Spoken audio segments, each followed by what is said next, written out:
Du 13 au 15 novembre, Kinshasa accueille la 10e édition du Makutano. Mine et énergie, finance et tech, hydrocarbures, petites et moyennes industries, agribusiness et santé, industrie culturelle et sport. Plus de 2500 chefs d'entreprise.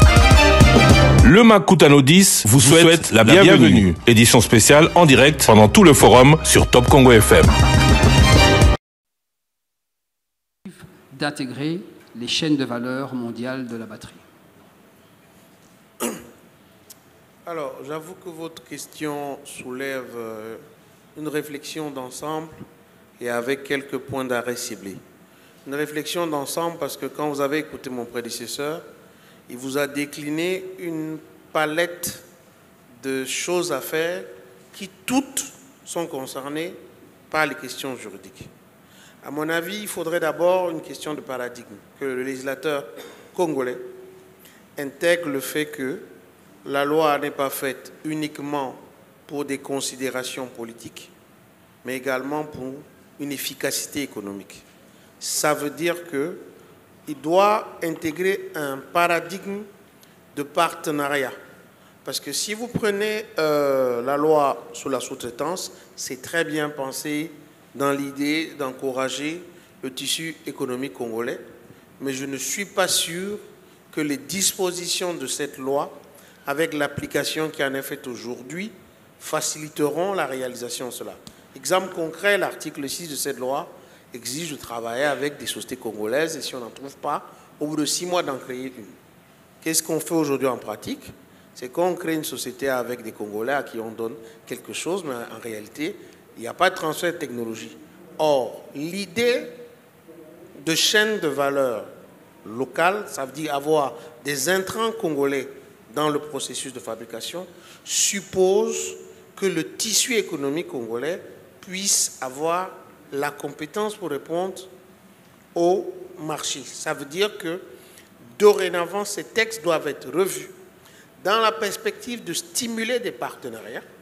Exemple concret dans cette loi, au lieu d'obliger par exemple la création d'une société congolaise, pourquoi ne pas demander une joint venture avec une société congolaise, ce qui permettra, avec un calendrier bien précis, d'avoir des mécanismes de transfert de technologie pour qu'à terme, ces sociétés soient capables de répondre. Parce que si c'est juste avoir des capitaux qui vont venir ici, ce ne sera pas différent de la situation actuelle. Avoir des capitaux, avoir des sociétés, mais combien de Congolais ont aujourd'hui dans leur société le savoir-faire? Ça, c'est un des axes. Le deuxième axe, c'est le législateur congolais lui-même vis-à-vis des opérateurs économiques congolais. Il faut qu'il y ait une politique de champions nationaux stimulant tous ceux qui désirent s'investir dans ces secteurs avec une politique de fiscalité, une politique d'allègement, même de stimulation de formation de ressources humaines, de sorte que les sociétés qu'on va identifier éligibles à ce projet de batterie soient d'une part les sociétés que le secteur a reconnues sur le plan technique capables d'avoir fait l'effort pour se hisser aux demandes, et donc légalement, là, la politique de contenu local, d'exigence de travail avec les locaux aura du sens, sinon ça reste un concept de publicité juridique, mais qui en pratique est difficile à mettre en œuvre. Question donc multidimensionnelle, incontournable, indispensable, mais qui va certainement, si je comprends bien, demander qu'on bouge certaines lignes. C'est bien cela? Tout à fait. Alors nous allons revenir sur les aspects pratiques, donc nous plantons le décor, comme nous l'avons dit. Nous sommes sur la voie aller, et au retour, nous reviendrons très certainement sur les aspects beaucoup plus concrets de votre intervention et donc de ce que nous pouvons envisager ou imaginer en matière juridique.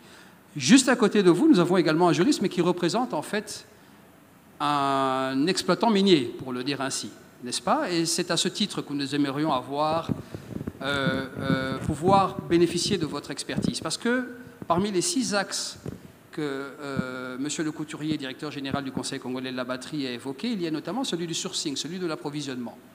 Dans la perspective, et vous me direz si je me trompe, dans la perspective d'intégrer une chaîne de valeur mondiale, il y a naturellement plusieurs paramètres à prendre en considération. Je vais en citer 3 et vous me direz si je suis dans le bon.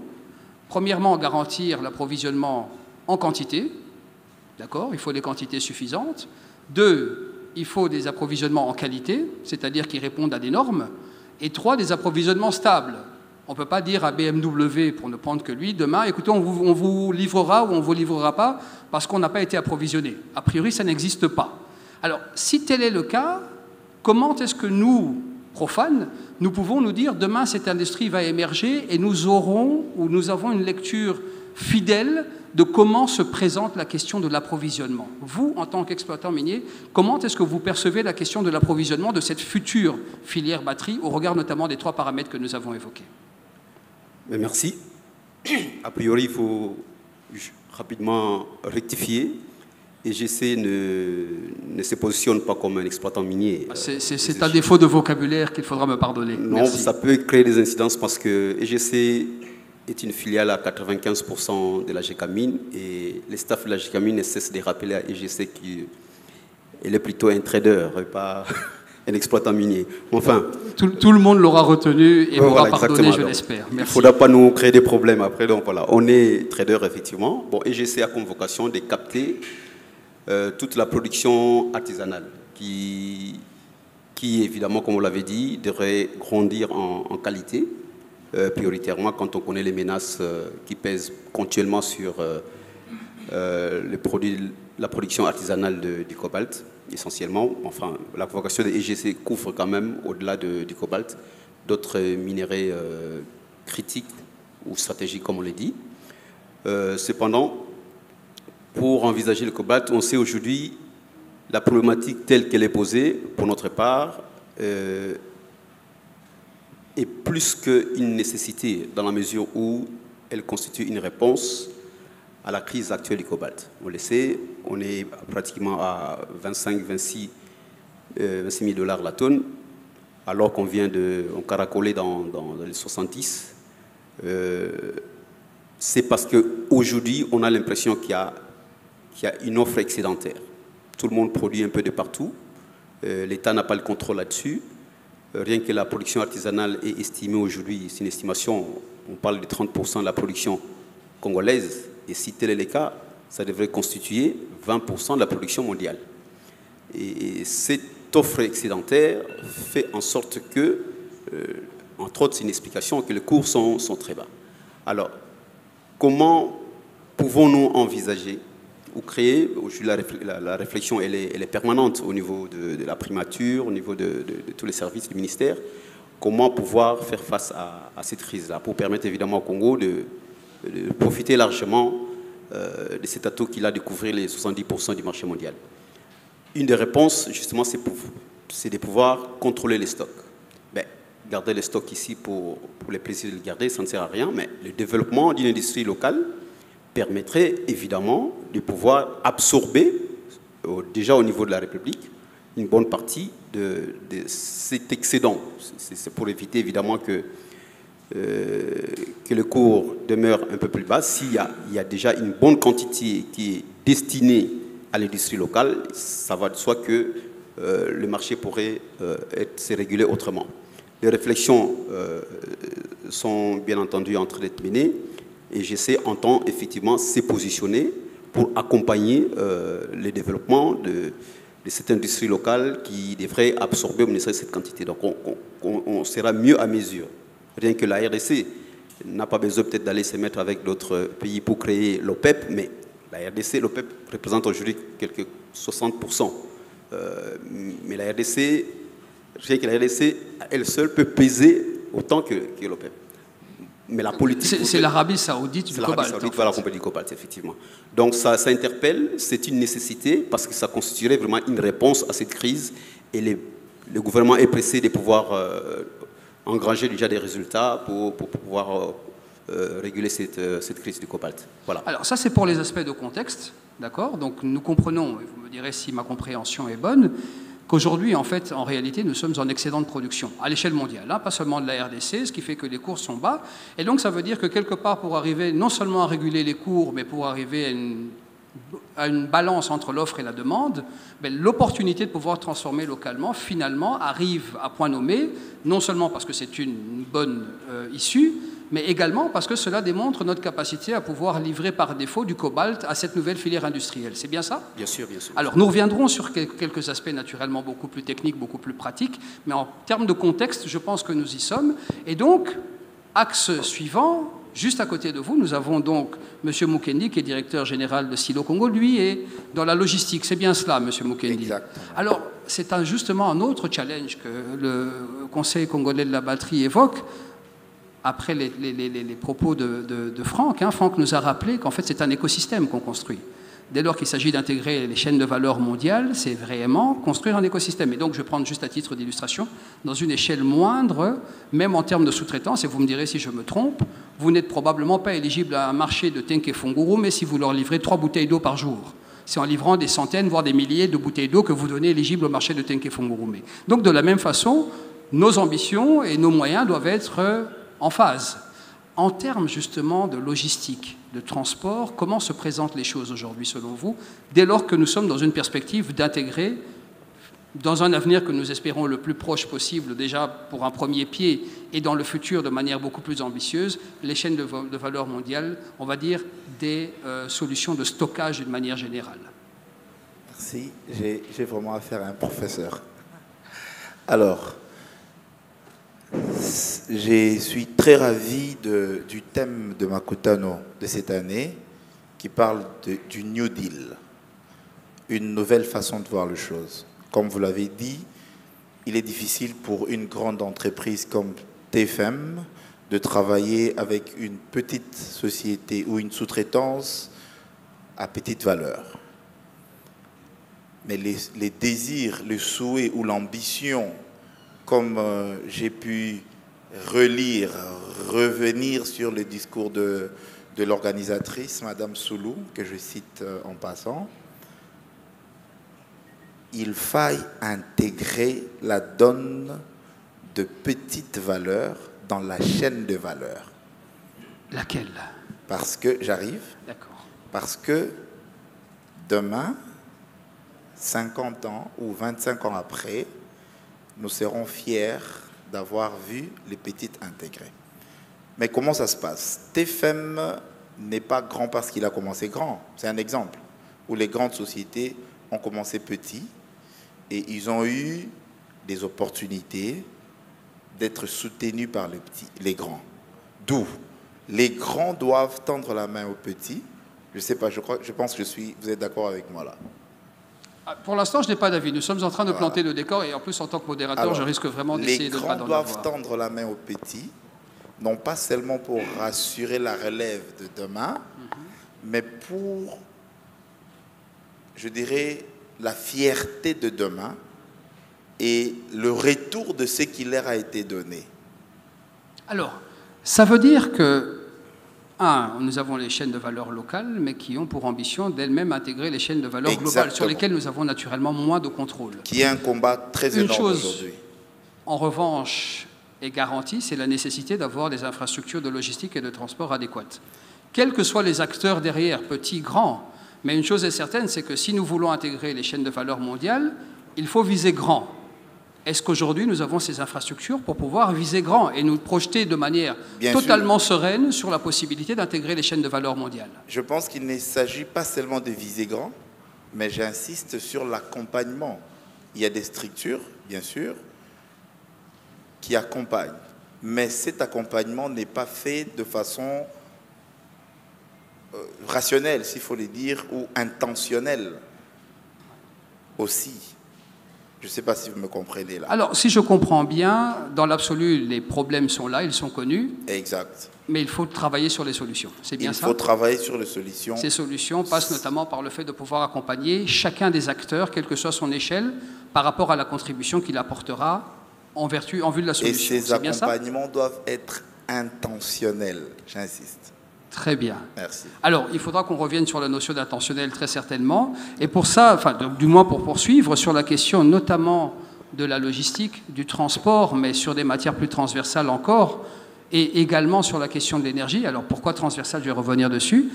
Nous allons demander à Charles qui est un entrepreneur, chef d'entreprise. Et le positionnement de Charles est très intéressant parce qu'en fait, Charles a un regard très transversal sur la question de l'intégration des chaînes de valeur, voire même sur les effets de l'intégration d'une chaîne de valeur à l'échelle mondiale sur l'économie locale. Est-ce que c'est bien de cela qu'il s'agit, Charles? Alors, Pour autant que je ne me trompe pas, est-ce que vous pourriez également nous donner, vous, en tant qu'entrepreneur et producteur, vous allez nous le dire tout de suite, votre lecture de la question du challenge en ce qui concerne l'accès à l'énergie et en ce qui concerne le point que nous venons d'évoquer, la qualité ou les besoins en infrastructure logistique et de transport par rapport à votre vécu et dans le contexte dans lequel nous sommes. S'il vous plaît, Charles. Merci. Permettez-moi de remercier les organisateurs de Makutano avant de pouvoir aborder la question. Nous remercions et félicitons tous ceux qui ont contribué à l'organisation de ces assises. Je viens du secteur industriel. Le groupe MS est un groupe qui a un grand volet industriel et j'aimerais être très pratique. Quand on parle de l'industrie et de la chaîne de valeur, on voit essentiellement 5 aspects. Donc nous avons la logistique en amont qui concerne tous les inputs, matières premières, énergie et tout. Et nous avons la transformation que nous avons l'habitude d'appeler industrie, où on convertit des matières en des produits finis en appliquant certaines technologies. Nous avons après la logistique en aval pour la distribution et nous avons tout ce qui est marketing et services vente, c'est le 4e point, et nous avons les services comme 5e point. Alors quand on parle de l'intégration par rapport à la chaîne de valeur, il s'agit d'un positionnement par rapport à tous ces segments afin de tirer un profit donné. C'est-à-dire, plus on intègre un segment, plus on maîtrise un segment, plus on en tire profit. Donc, c'est dans cette mesure-là que je peux soutenir que la logistique est très importante, mais il n'y a pas que la logistique. Il y a aussi plusieurs autres aspects, notamment la régulation, c'est-à-dire les aspects liés aux lois, à la fiscalité. Alors, restons concentrés sur les aspects logistiques, d'énergie et de place, justement, de maillons dans la chaîne de valeur. D'accord. Par rapport à la logistique, donc la logistique est très importante en amont de la production et en aval de la production. Alors, vous qui êtes justement aujourd'hui directement concerné à travers vos activités industrielles, quel est le bilan ou quel est le diagnostic, le premier diagnostic que vous posez dans la perspective d'intégrer justement les chaînes de valeur mondiales? Comment est-ce que nous nous positionnons aujourd'hui en matière de logistique et de transport? Quel est votre premier diagnostic? Bon, je trouve que la RDC a beaucoup d'efforts à fournir. D'abord, juste pour l'interconnectivité interne. Je peux donner un exemple. Nous produisons le câble électrique à Lubumbashi, mais pour l'amener à Kinshasa et le vendre ici, nous le faisons passer par l'Angola et il arrive à Kinshasa. Pour envoyer le câble à Goma, nous le faisons passer par la Zambie, la Tanzanie, et puis il arrive à Goma.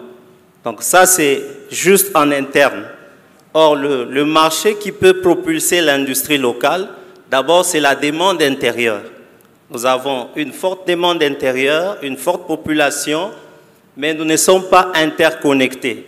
Donc, chaque région ou chaque zone de notre pays vit aux dépens des pays frontaliers qui sont proches. Est-ce que ça veut dire que si on place une unité de transformation demain quelque part, quel que soit l'endroit en RDC, ceci va représenter un challenge, en tout cas par défaut, en matière d'approvisionnement en matières premières?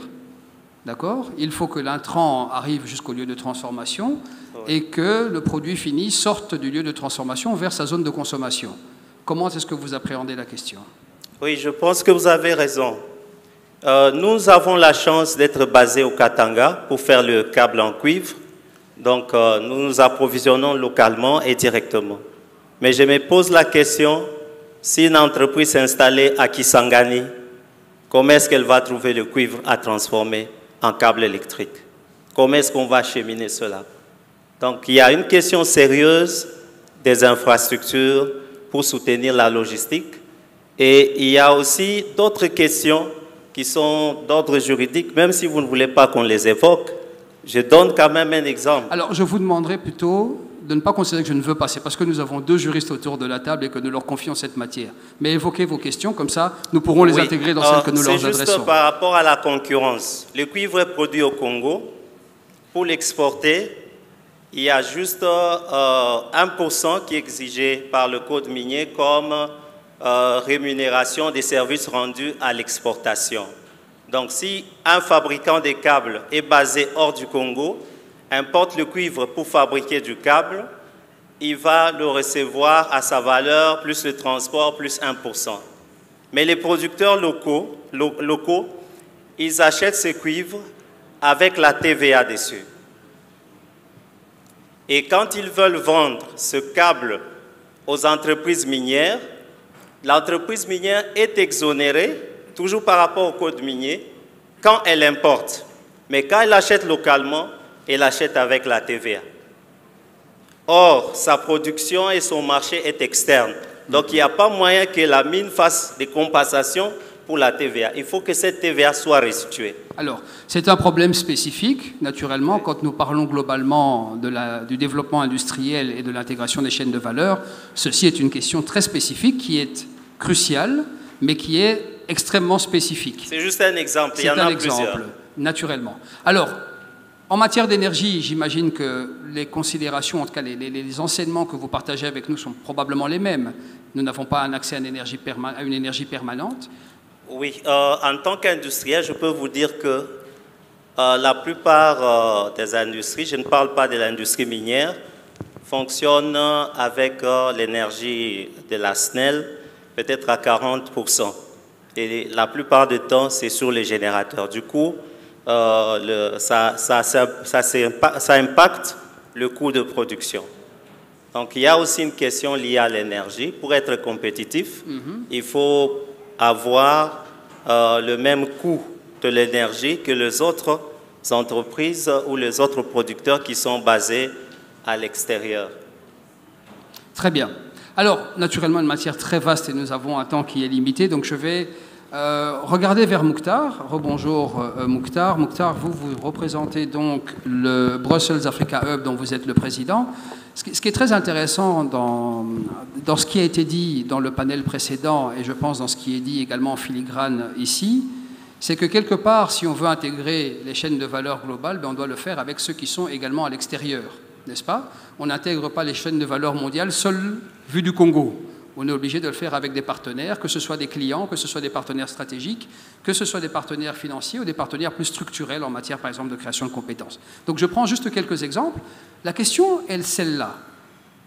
Vous, en tant que Brussels Africa Hub, quels sont selon vous les partenariats qui peuvent être créés entre l'Europe, l'Afrique de manière globale ou la RDC de manière plus particulière afin de soutenir le développement d'une industrie locale de la batterie? Merci beaucoup pour cette question qui est très pertinente. Voilà, comme on a ce matin aussi discuté sur la question de la batterie en tant que telle, mais on avait le DG de GECAMINE comme co-panéliste. Et comme mon co-panéliste l'a dit là tout à l'heure, voilà, cette joint venture, c'est quelque chose qui doit être, mise en place. En fait, vous êtes déjà en train de le faire. Aujourd'hui, le Congo, elle produit le germanium, qui est voilà, une métaux critique aujourd'hui dans les industries à point de la technologie. Et pour moi, et ça, ils le font avec une entreprise belge qui s'appelle Umicore, aujourd'hui, voilà, comme étant un partenaire technique dans cette joint venture. Et je trouve ceux qui ont travaillé sur ce modèle-là, en fait, ils sont dans la bonne voie. Maintenant, la question qu'il faut se poser, on a l'Union européenne. L'Union européenne qui a acté une loi qu'on appelle le Critical Raw Materials Act, qui a été acté l'année passée par la Commission européenne, bon, disons par l'Union européenne tout court, qui consiste en fait rendre l'industrie européenne résiliente. Et pour ce faire, voilà, aujourd'hui, on a un cas concret, Umicore, Gécamine, qui produit le germanium.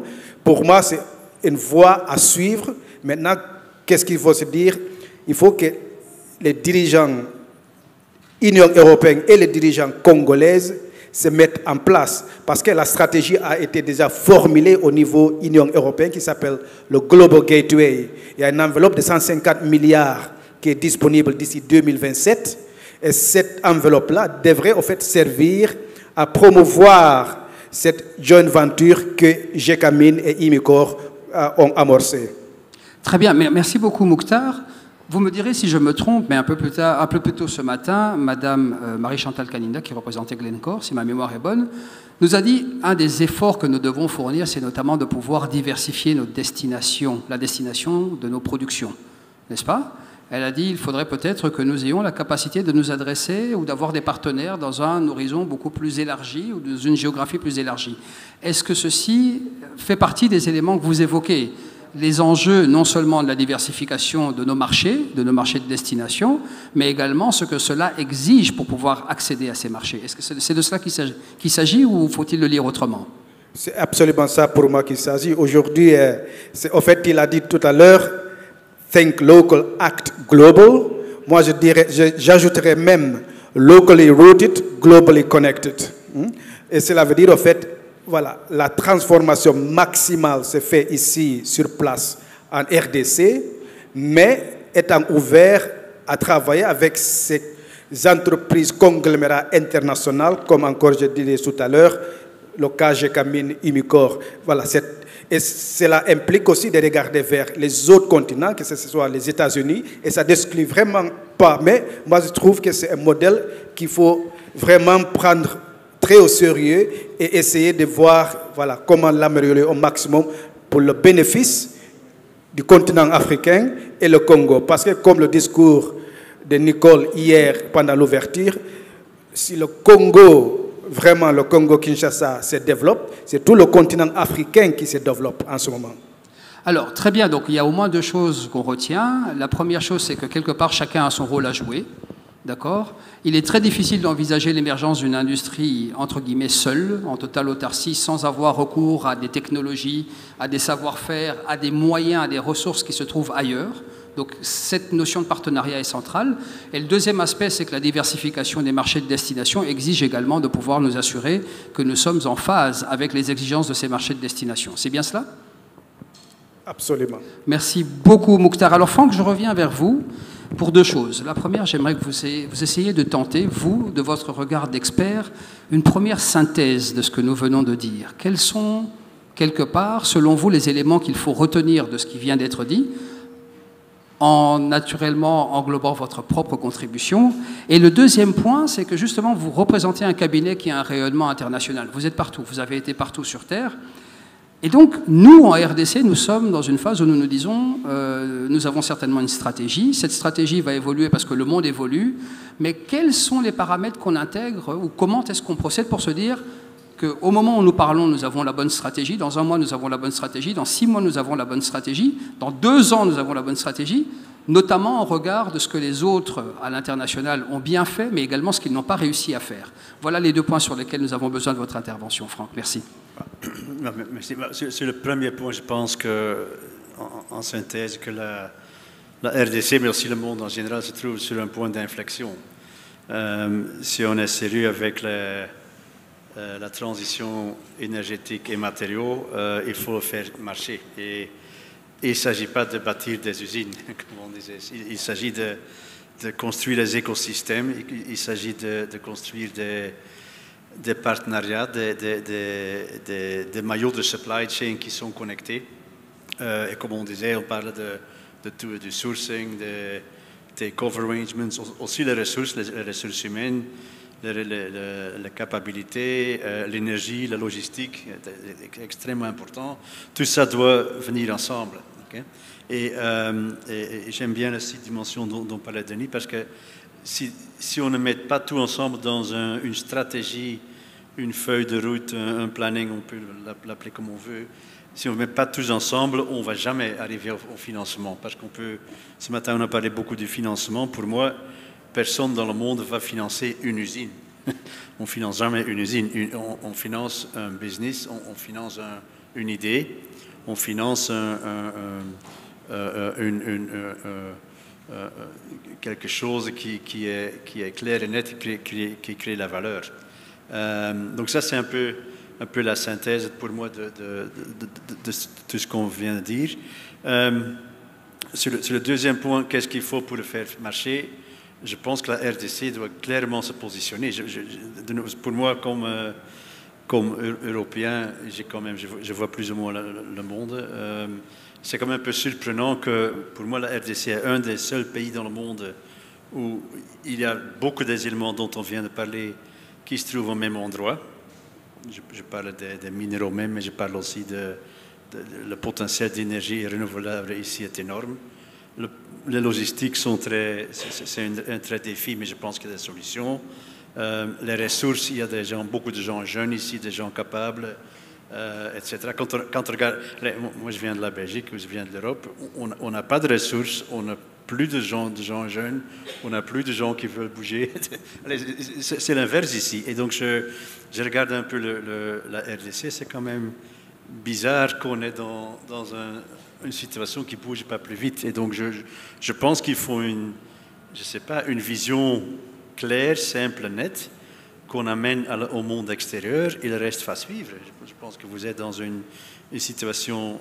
Allez, de nouveau, ce n'est pas le seul pays dans le monde, mais la RDC est quand même dans une situation extrêmement propice à développer quelque chose qui fait du sens. Quand on regarde l'histoire et on regarde les pays qui sont devenus riches sur le pétrole ou sur le gaz, c'était des approches et des environnements beaucoup plus simples et à la limite beaucoup plus, moins intéressants que la situation dans laquelle est la RDC. Et donc, bon, pour moi si on a une bonne vision, une bonne stratégie, une bonne feuille de route, une bonne communication, je vois que du potentiel énorme. Alors, ce sont les clés. Donc, ce n'est pas forcément de regarder comment les autres ont fait, c'est plutôt de s'assurer qu'on capitalise sur ses actifs, sur ce qu'on a. Il ne faut pas copier, parce qu'on a discuté de l'Indonésie ce matin, des autres, mais il ne faut pas essayer de copier. Je pense que vous avez une situation unique, spéciale, des avantages et des désavantages, mais il faut mettre tous ensemble dans une vision qui tient la route et qui se communique de façon simple et convaincante. Et de nouveau, je ne vois pas pourquoi le financement, l'action ne suivrait pas. Après, c'est mobiliser les expertises pour être capable, notamment de tenir compte de ce que les autres ont peut-être essayé de faire et de pouvoir en tirer les enseignements. Nous sommes bien d'accord. Oui, parce qu'il y a une complexité dont on ne parle pas beaucoup aujourd'hui, c'est la question technologique, parce que l'extraction de la minière, c'est une chose. Une fois qu'on parle de raffinage, de production de cellules, de batteries ou d'autres choses, oui. Il y a quand même un aspect technologique, connaissance, technologie, etc., qui entre dans le jeu, qui est très compliqué aussi. Mais bon, il y a des solutions aussi là.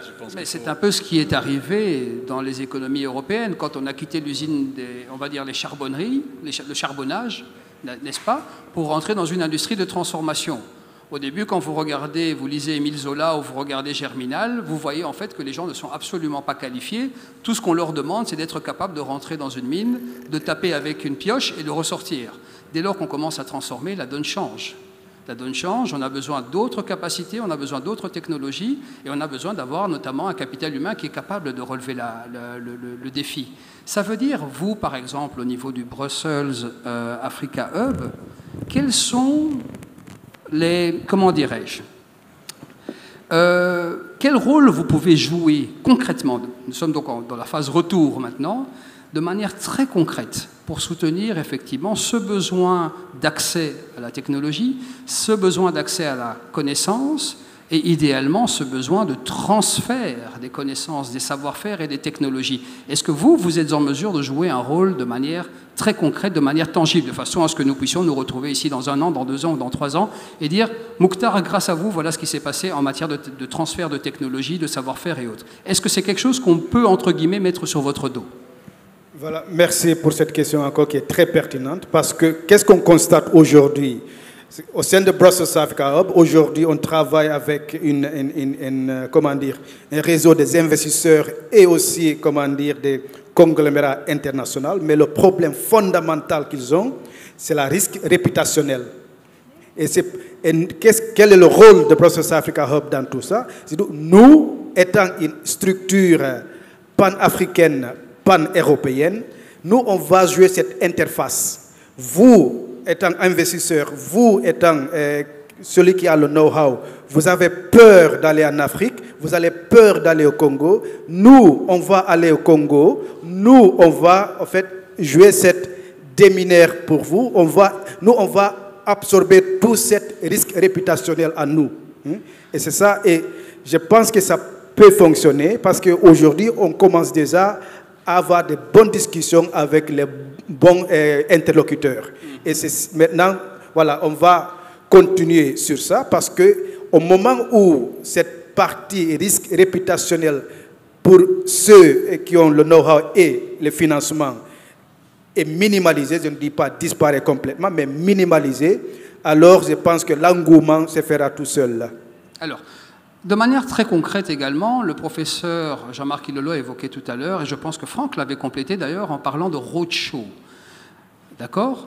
Si je parle sous votre contrôle naturellement, Franck, vous dites en fait, dès lors que les idées sont claires, enfin ce qui se conçoit bien s'énonce clairement, et les mots pour le dire viennent aisément, comme dit l'adage.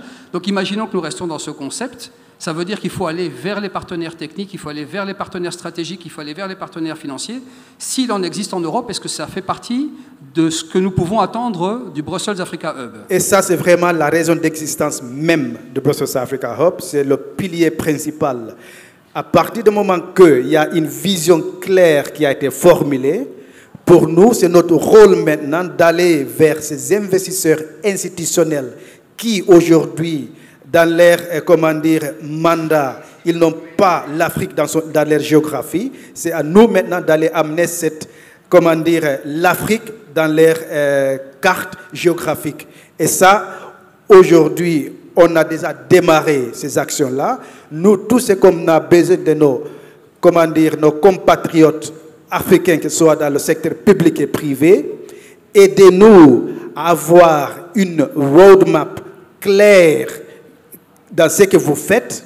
Et nous, en tout cas, ce qui concerne le marché européen, ça je vous le dis encore carrément, parce que c'est là où nous sommes spécialisés, mais ça c'est qu'aujourd'hui, en Europe, les fonds de pension, les compagnies d'assurance et même le secteur retail, il y a beaucoup de milliards qui circulent aujourd'hui sur ce continent.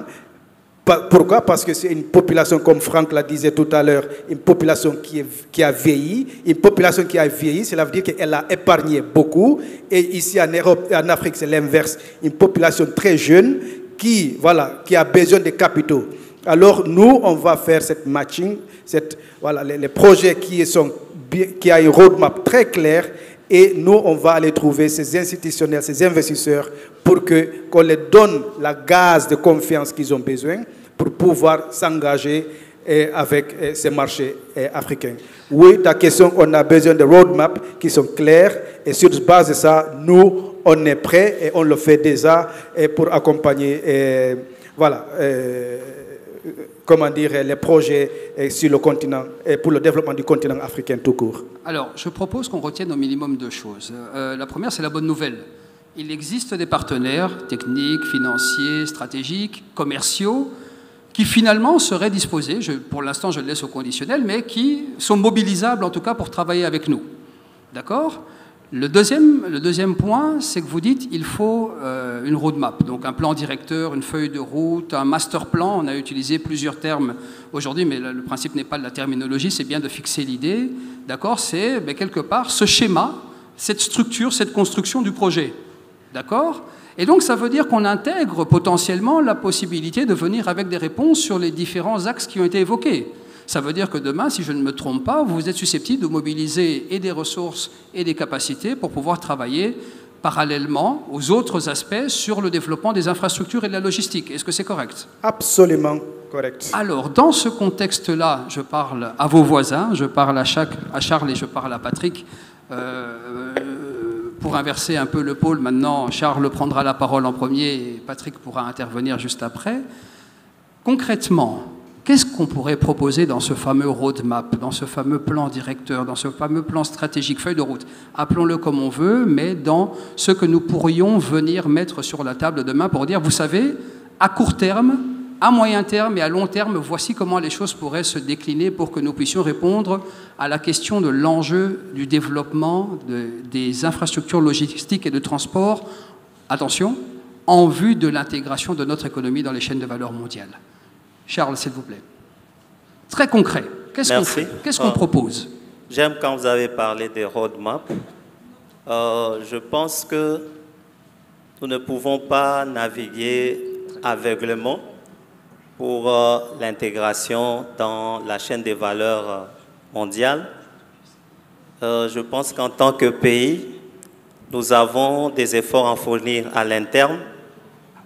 Et la première des choses, c'est comprendre l'environnement de ce marché, comment cet environnement fonctionne. Parce qu'il y a des indices qui montrent que nous n'essayons pas de nous adapter par rapport à ce marché-là. Nous ne comprenons même pas comment ce marché fonctionne. Parce que c'est vraiment incroyable de voir tout ce que nous avons comme atout sur le plan des ressources minérales, la population et même la demande, parce que la population représente en même temps la main-d'œuvre, mais en même temps les consommateurs, les devises, n'en parlons même pas. Mais nous sommes totalement dépendants d'autres pays, même des petits pays, parmi ceux qui nous entourent. Donc la question, c'est de se demander pourquoi est-ce que l'industrie se développe plus ailleurs que chez nous? Qu'est-ce que les autres font que nous n'avons pas encore fait? Et donc, qu'est-ce que nous proposons concrètement? Ça, c'est la question. Concrètement, qu'est-ce que vous proposez? Voilà, concrètement, j'ai quelques idées. Premièrement, c'est booster l'industrie en réduisant le coût de la logistique en amont. Je connais des pays où... C'est-à-dire, soyez concret. Oui, oui, je prends maintenant un exemple concret. Par exemple, en termes d'approvisionnement en matières premières. Il y a des pays où les matières premières destinées à l'industrie entrent en exonération, donc en un régime spécial d'exonération des droits des douanes. La TVA peut être payée parce qu'elle sera récupérée. Est-ce que nous sommes en train de parler de logistique et de transport? Bien sûr. D'infrastructure. Infrastructure. Infrastructure. Ah, vous voulez parler seulement de l'infrastructure? Oui, s'il vous plaît, c'est important. OK. Même de l'infrastructure. Je peux parler, bon, dans le cadre de la logistique. Donnez-nous juste un point, celui qu'on doit retenir, s'il vous plaît. Comme on est très court dans le temps, malheureusement, je vais être obligé de vous demander d'insister sur le point qui vous semble le plus important. OK. Mon voisin est dans la logistique. Vous travaillez dans le Katanga? Effectivement. OK. Oui, oui. Vous êtes dans le Katanga? OK. Est-ce qu'il y a des camions immatriculés à Lubumbashi qui amènent encore le minerai en Afrique du Sud et ailleurs? Non, actuellement, non. C'est un problème de la logistique? Oui ou non? Je dirais oui et non. OK. En fait, ce que j'allais dire, c'est que ce n'est pas une question de mathématiques où on peut vous dire concrètement, on fait A plus B. Donc c'est, pour mon point de vue, c'est très complexe. C'est complexe. Ouais. Mais je pense qu'il faut que l'on passe de la théorie à la pratique. C'est-à-dire... Alors, je vais me permettre de paraphraser son Excellence, Monsieur le Ministre. C'était quoi? Tout voyage de milieu commence par un premier pas. C'est ce premier pas qui nous intéresse déjà pour commencer. Quel est ce premier pas? Exact. Dont nous pouvons concrètement discuter avec Mouktar, juste à côté de vous, pas plus tard qu'aujourd'hui, avant de se quitter autour de ce Makutano. Quel est ce premier pas? Vous qui êtes dans la logistique et dans le transport. Le premier pas, nous ne pouvons pas les tirer d'ailleurs. Nous sommes dans la pratique. Ce que nous vivons au quotidien, c'est de ça que nous parlons. Aujourd'hui, pour exporter vers l'Afrique du Sud ou vers la Tanzanie, pour faire sortir des matières de la RDC, il faut amener jusqu'à Kasumbalesa ou utiliser des camions immatriculés ailleurs. Pourquoi? Parce que nous avons un Nous système... sommes d'accord, mais qu'est-ce que vous proposez à Mouktar? C'est ce que nous voulons entendre. Mouktar vous dit, je peux vous emmener des capitaux, je peux vous emmener des partenaires stratégiques, je peux... Mouktar ne va pas... Il va vous comprendre quand vous allez dire que vous devez passer par Kassoum Balessa. Mais Mouktar vous écoute parce que vous dites, nous avons l'ambition de développer une industrie. Et il y a une question qui s'appelle répondre aux besoins d'infrastructures logistiques et de transport. Donc qu'est-ce que nous disons concrètement à Mouktar pour que Mouktar reparte demain en Europe et dise les amis partenaires potentiels, voilà ce que nous sommes capables de faire économiquement au Congo demain. Quel est Oui, ce c'est premier pas? simple, c'est lié au climat des affaires, lié aux taxes. On exagère les taxes, on exagère des contraintes et ça empêche donc à la RDC d'être compétitif. Ça, c'est le premier point. On va revenir sur la question des taxes, mais qu'on va plutôt poser aux juristes. Deuxièmement, c'est le coût du transport. Si nous regardons les transports routiers des minéraux, c'est risqué et c'est cher. Mais en contrepartie, la voie ferrée, qui peut être moins chère, n'est pas bien entretenue. Donc, si nous investissons sur la voie ferrée, nous aurons un coût de transport réduit, nous aurons un transport sécurisé, oui, et nous aurons un volume important à transporter. Donc, le développement de modes de transport alternatifs est probablement une piste, parmi lesquelles, ces modes de transport alternatifs, il y a le développement de la capillarité des voies ferrées. C'est bien ça? C'est bien ça. Très bien. Alors, nous allons retenir ce point. Je suis obligé de passer directement au niveau de GC, puisque malheureusement, nous avons une fenêtre qui est en train de se refermer, à moins qu'il y ait vraiment une intervention importante, Patrick? Je pense, si vous me l'autorisez, hein, si vous ne me l'autorisez pas, naturellement... Ça ne sera pas long. S'il vous plaît. Je disais tantôt de passer de la théorie à la pratique. Et cette pratique, c'est les risques à prendre. Du plus grand au plus petit. Du politique à l'économie. Il faut que l'on accepte de prendre ces risques. Les risques d'accepter d'investir, de mettre de son argent, son capital, envers ceux qui peuvent le travail, et le risque pour l'État d'accepter de commencer là où c'est difficile. Par exemple, puisqu'on parle des infrastructures, il y a des endroits où l'État peut se décider, bien que difficile, ils se disent, pour que le business, pour que l'économie prospère à X endroits, nous nous engageons à construire. Alors, c'est une option, effectivement. Vous avez parlé de risque, et c'est vrai que c'est un point qui va revenir régulièrement dès lors qu'on parle d'analyser une transaction, un projet, une proposition, et ce sera le cas pour Mouktar et pour tous les partenaires qu'il peut mobiliser. Mais je suis également convaincu que ce qui va les intéresser, c'est de savoir comment est-ce qu'ils gagnent. C'est-à-dire, qu'est-ce qui fait qu'on est systématiquement dans un environnement win-win. Alors, pour garantir justement cet environnement win-win, je passe juste la parole à votre voisin. Nous pourrons revenir, j'espère que l'Assemblée vous posera des questions. Je vous rappelle que nous avons malheureusement un temps qui est limité. Vous aurez la possibilité d'échanger également encore avec nos panélistes en dehors de ce panel. Ils seront parmi nous encore après ce panel. Mais dans une approche win-win, si nous regardons les questions d'approvisionnement, de sourcing en matières premières, le partenaire ou les partenaires potentiels de Mouktar vont dire « Mais quelle garantie vous nous donnez que nous aurons la matière première dont nous avons besoin pour transformer ?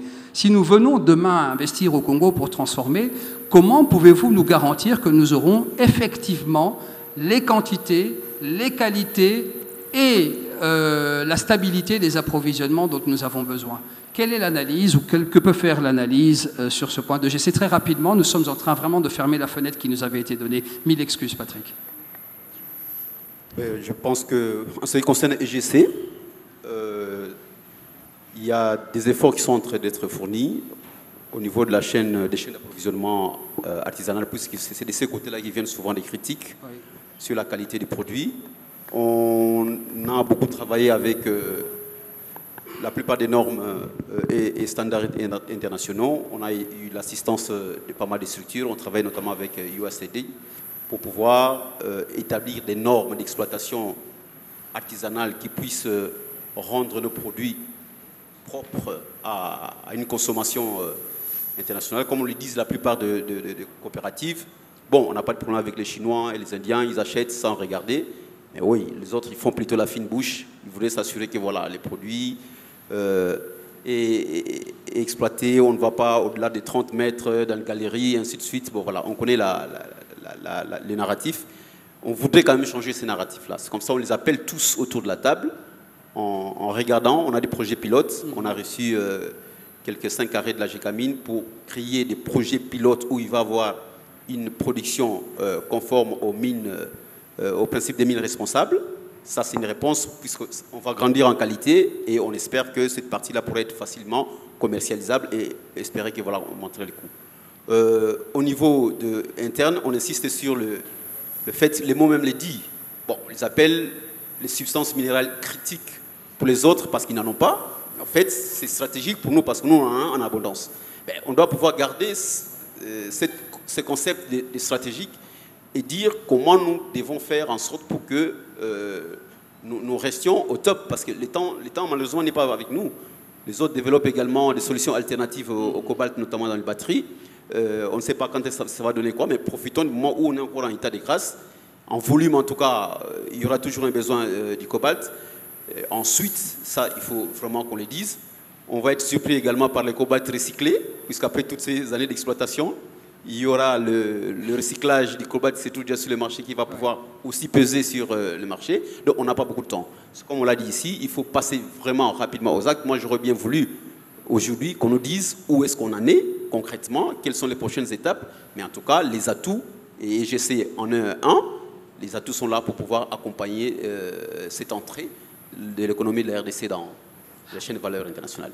Alors, il y a 3 enseignements. Le premier, c'est que nous avons la capacité finalement de sourcer, de manière raisonnable en tout cas, au moins pour poser les bases. Le deuxième, c'est que vous dites, mais finalement, ce sont des matières transversales. Nous devons les aborder en regardant tous les différents paramètres, les axes dont M. Le Couturier a parlé tout à l'heure. Et donc, ça veut dire que c'est un travail qui demande une coordination de chacun en fonction de son domaine et de son domaine de compétences et d'autorité. Troisièmement, si je comprends bien ce que vous dites également, donc, sur la question du sourcing, c'est qu'on a besoin également d'avoir une feuille de route, d'avoir cette fameuse roadmap qui a été évoquée, enfin, appelons ça comme on veut, mais le principe, en tout cas, c'est de pouvoir fixer une trajectoire commune pour l'ensemble des parties, assurer une coordination et un suivi pour que ceci puisse se mettre en musique. C'est bien cela? Absolument. Alors, on a beaucoup parlé du cadre légal et réglementaire, même quand on parlait d'infrastructures logistiques et de transport, alors, et d'énergie, donc pour vous dire à quel point c'est important. Mais en même temps, vous avez dit dès le départ, il faudra des réformes. Or, si nous prenons juste à titre d'illustration le Code des assurances, l'actuel, sauf erreur de ma part, on compte 10 ans entre le moment où le Code était prêt et le moment où il est sorti du Parlement. Alors, est-ce qu'on peut raisonnablement, dans ces conditions-là, imaginer que nous serons à la hauteur? Ou alors, dites-nous ce qu'il faut faire pour être à la hauteur et ne pas se retrouver à attendre 10 ans pour que quelque chose aussi vital, aussi crucial, prenne autant de temps.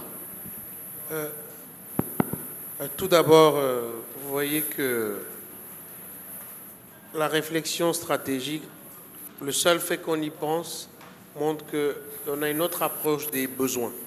Je pense que, comme on dit, c'est l'occasion qui fait le larron. La RDC se trouve dans une phase très critique de son avenir. Par conséquent, il me semble qu'on n'a pas forcément besoin d'attendre 10 ans parce que la loi sur la sous-traitance a 7 ans. Il y a déjà un bilan qu'on peut faire. Et à partir de ces éléments de bilan, il faut réfléchir. Mais je voudrais insister sur la thématique de cette table ronde, l'intégration dans les chaînes de valeur. Ça veut dire qu'on doit faire un shift de paradigme. Pendant longtemps, le droit minier a été conçu pour attirer les investisseurs. Et puis, il y a eu une nouvelle génération de dispositions légales où l'État veut reprendre la main et une troisième où on veut maintenant une politique sociale et environnementale. Mais si on parle des chaînes de valeur, il va falloir entrer dans une 4e génération où le droit est conçu pour les champions nationaux. Mais pas dans le sens de simplement de préférence, mais c'est de leur compétitivité.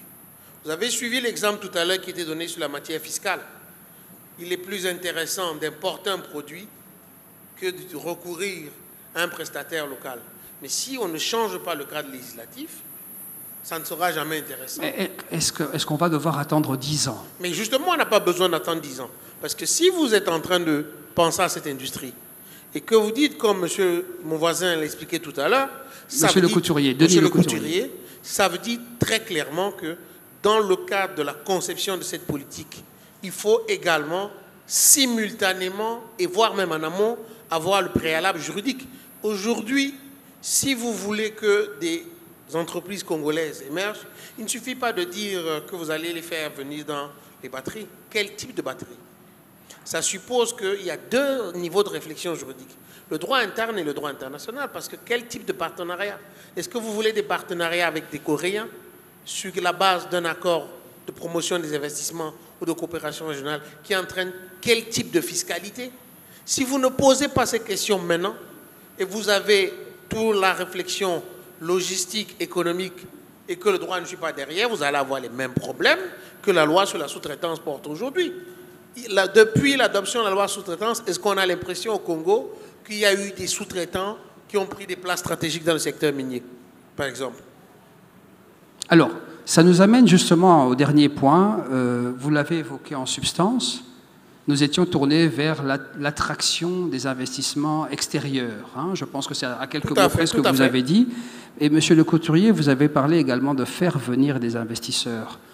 Et la participation, la prise de participation des nationaux dans tout ça, est-ce que ça ne fait pas partie justement des ambitions que doit par défaut intégrer ce processus, ce principe d'intégration de chaînes de valeur mondiale et de développement industriel et économique local? Oui, si, effectivement, j'en ai parlé dans le... C'est un élément important, j'en ai parlé dans le premier panel, j'ai oublié cette fois-ci. Non, effectivement, c'est pas une condition, mais on a vraiment mis ça comme préalable, de maximiser de donner l'accès par des véhicules spécifiques de financement à la prise de participation des nationaux. Très bien, ceci pour les investissements. Mais comment est-ce qu'on regarde également, comment est-ce qu'on pourra, c'est la question des indicateurs qui a été évoquée tout à l'heure, et la participation. Est-ce qu'il y a effectivement la possibilité de réaliser demain qu'il y a des choses qui sont faites pour que nous ayons une véritable participation nationale dans cette économie, dans cette nouvelle filière industrielle? Disons déjà, autre chose dont j'ai oublié de parler apparemment, c'est la partie développement de compétences et d'expertise. Qui est un programme national qui va former les gens qui vont entrer dans cette industrie et il y aura des retombées sur eux, évidemment. Est-ce que nous ne sommes pas trop dans le futur? Non. C'est une question piège, mais qui est concrète. J'ai l'impression que depuis ce matin, nous avons quand même été assez souvent dans le futur. Est-ce que nous ne le sommes pas trop? C'est une bonne remarque. Je m'exprime mal. En fait, nous sommes sur le point, nous avons mis tout en place pour commencer cette formation. J'en ai parlé dans le panel précédent, en recourant avec le CAEB notamment. Le CAEB, c'est le Centre africain d'excellence pour les batteries, qui est à Lubumbashi. Situé à Lubumbashi, hein, oui. C'est bien ça, l'université de Lubumbashi. C'est ça, et avec des experts qu'on a identifiés qui ont participé à la localisation de la fabrication du vaccin de Covid au Sénégal, avec de bons résultats, avec une méthode éprouvée. Donc c'est quelque chose qui est sur le point les conditions sont remplies pour que ça recommence. Alors, je vous pose cette question parce que je pense que ni les panélistes qui sont à côté de vous, ni le public n'aimeraient quelque part que nous nous retrouvions dans un an et que nous nous rappelions que nous avions finalement conjugué tout au futur et que dans un an, nous serons encore dans le futur. Donc ce dont nous avons besoin, je pense, en quittant ce Makutano aujourd'hui de New Deal, c'est de parler au présent. Monsieur le Couturier, je pense que je parle au nom de tout le monde pour dire que désormais le Conseil congolais de la batterie sera regardé, scruté aussi bien par Mouktar, qui attend qu'on lui présente une roadmap, qui attend qu'on lui donne la possibilité de mobiliser des partenaires techniques, financiers et autres stratégiques, que Franck, qui est juste à côté de vous, qui vous a dit beaucoup de choses et qui dit « mais vous savez ce qu'il faut faire, n'est-ce pas ?» Et naturellement, pour nous qui sommes et qui restons de manière permanente ici, tous les points qui ont été évoqués et sans lesquels nous ne pourrons absolument pas envisager, ou en tout cas être les témoins demain de l'émergence d'une industrie et de son intégration dans les chaînes de valeur mondiales. Nous n'avons malheureusement pas le temps de questions. On nous l'a appris il n'y a pas très longtemps, donc j'aurais vraiment voulu que le public puisse interagir. Mais nous avons en revanche un grand témoin. Et je pense que ce grand témoin, ce que nous attendons de lui, c'est qu'il puisse être également le porte-parole de ceux qui sont dans l'Assemblée. Donc il y a eu un retard qui a été pris ce matin, comme vous le savez, que nous essayons de rattraper du mieux possible. Notre grand témoin n'est autre que M. Albert Zefak, directeur pays Angola, Burundi, RDC, Sao Tomé et Principe de la Banque mondiale. Donc sous vos applaudissements, notre grand témoin pour aujourd'hui, s'il vous plaît. M. Zefak, venez peut-être prendre ma place pour vous adresser directement à l'Assemblée, sauf si vous y voyez un inconvénient. Merci beaucoup, monsieur le modérateur. C'est un honneur et un plaisir de témoigner, n'est-ce pas, dans cette session. Je travaille pour la Banque mondiale, comme on l'a dit, et je voudrais d'emblée dire qu'on a parlé des partenaires financiers et techniques qui peuvent accompagner la RDC dans ce processus d'ajout de valeur à ces matières premières. Je voudrais dire que la Banque mondiale, et notamment la filière du groupe Banque mondiale, la Société financière internationale, se tient prête à vous accompagner et accompagner le secteur privé pour cette transition. Nous sommes également prêts, dans le groupe de la Banque mondiale, à mettre en place des financements qui permettent effectivement, de façon concrète, de réaliser cette chaîne de valeur de la batterie.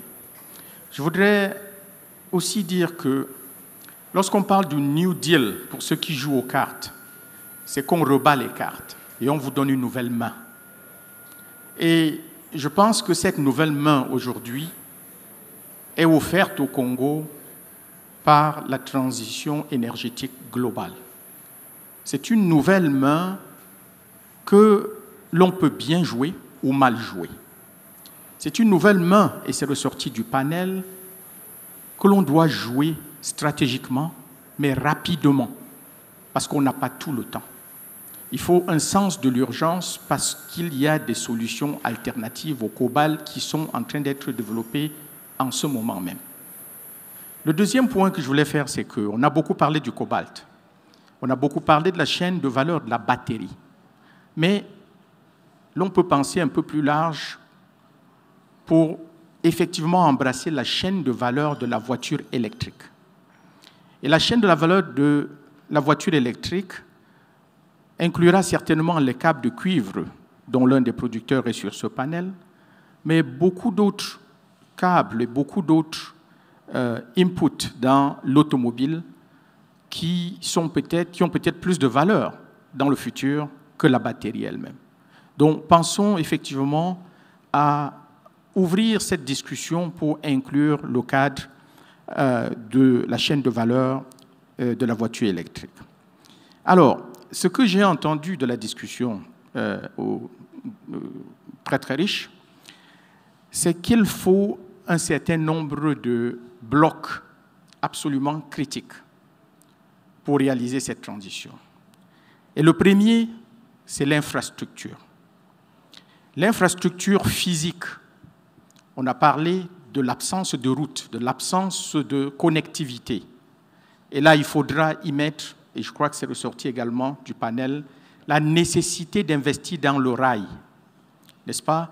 Et comme action concrète, je crois que ce forum Makutano serait en fait un succès si on arrive à un deal où le public et le privé s'assiedent pour voir comment on va créer une infrastructure ferroviaire en DRC qui relie le sud-est au nord-ouest.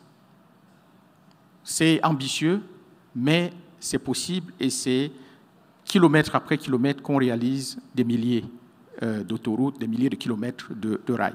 Donc, pensons effectivement à rendre cela concret. C'est crucial. Donc, dans l'infrastructure, il faut également, et de façon extrêmement importante, apporter une solution à la question de l'énergie.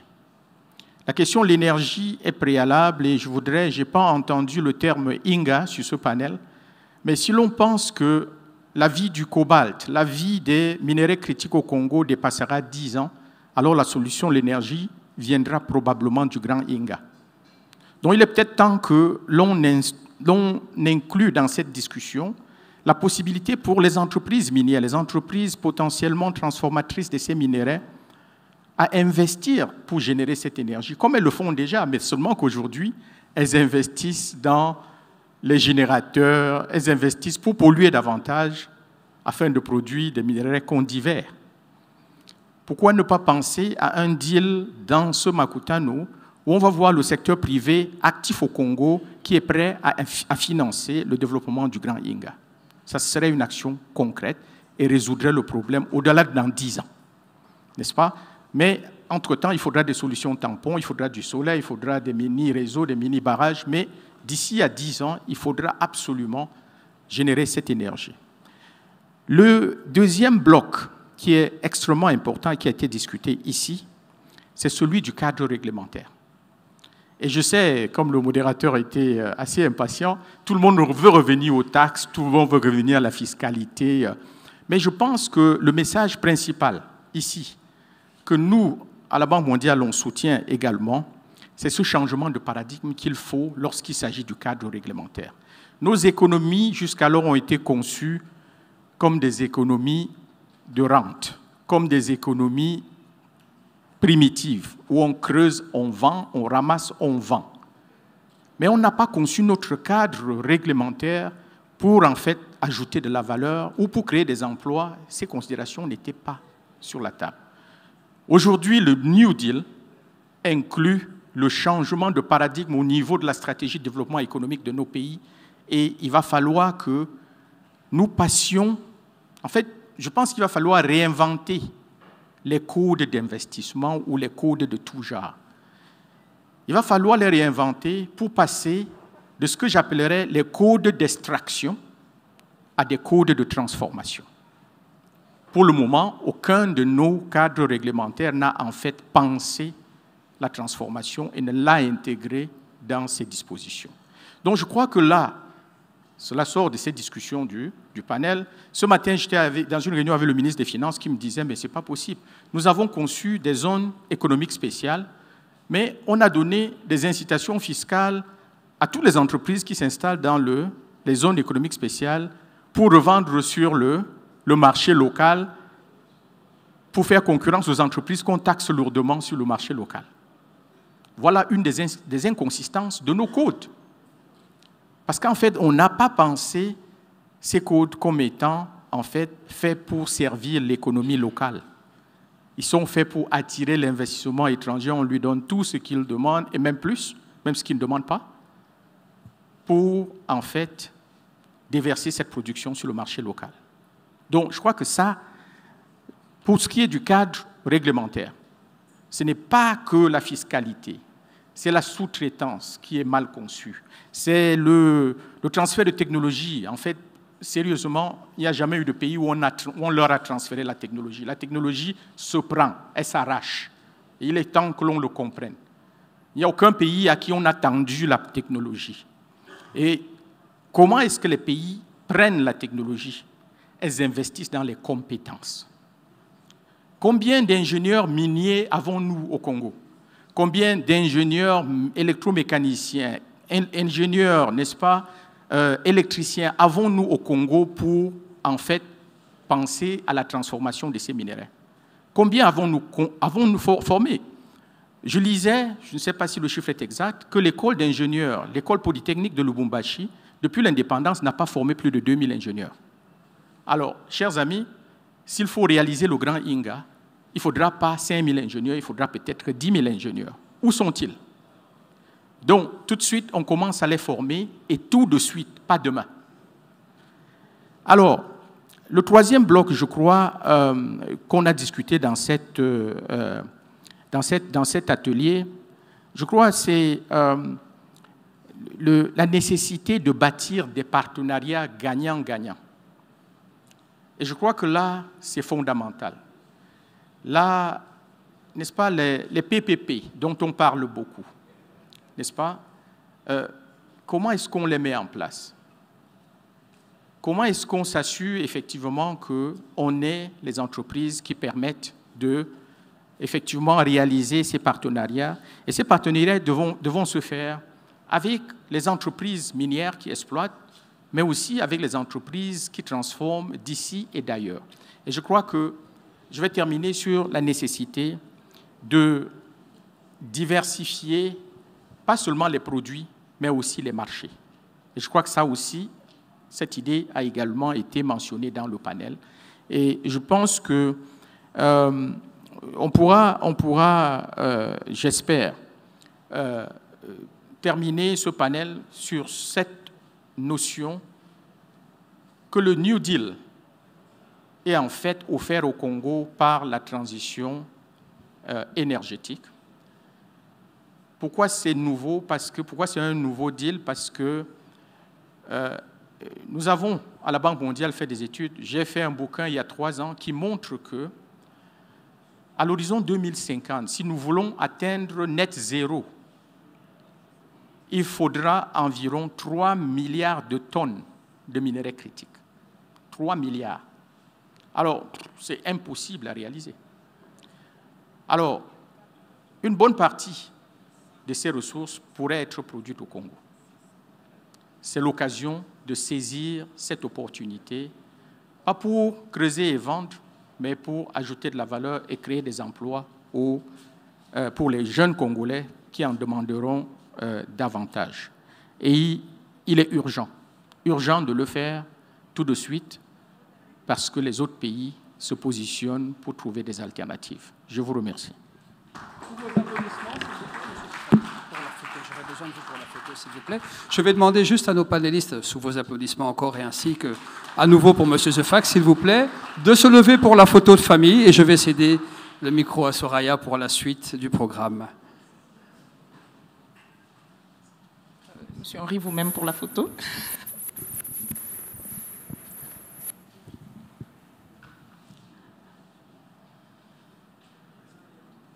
Alors, merci encore à... Du 13 au 15 novembre, Kinshasa accueille la 10e édition du Makutano. Mine et énergie, finance et tech, hydrocarbures, petites et moyennes industries, agribusiness et santé, industrie culturelle et sport. Plus de 2500 chefs d'entreprise. Le Makutano 10 vous souhaite la bienvenue. Édition spéciale en direct pendant tout le forum sur Top Congo FM.